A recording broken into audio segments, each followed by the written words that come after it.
మరిన్ని రాష్ట్ర వ్యాప్తాలు సంక్షిప్తంగా వేగంగా చూద్దాం.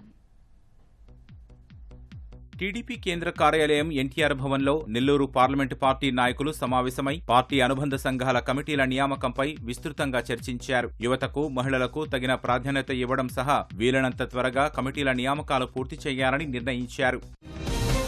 అనంతపురం జిల్లా పామిడి సబ్ రిజిస్ట్రార్ ఇల్లు రిజిస్ట్రేషన్ చేయడానికి 25,000 లంచం డిమాండ్ చేశాడు. దీంతో బాధితుడు అనిసే అధికారులకు ఫిర్యాదు చేశాడు. సబ్ రిజిస్ట్రార్కు చెందిన వ్యక్తి లంచం తీసుకుంటుండగా అధికారులు పట్టుకున్నారు.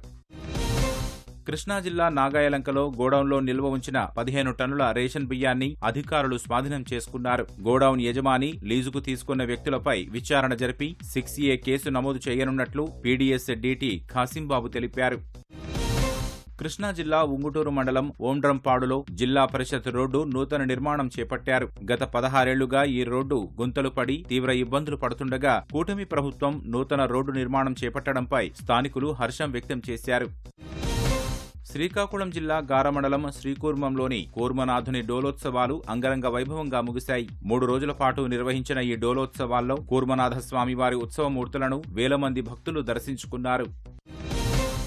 కడప జిల్లా అట్లూరు మండలం లింగాలకుంట వద్ద టైరు పేలి ఆటో బోల్తా పడింది. 9 మంది ప్రయాణికులకు గాయాలయ్యాయి. క్షతగాత్రులను స్థానికులు బద్వేల్ ప్రభుత్వ ఆసుపత్రికి తరలించారు.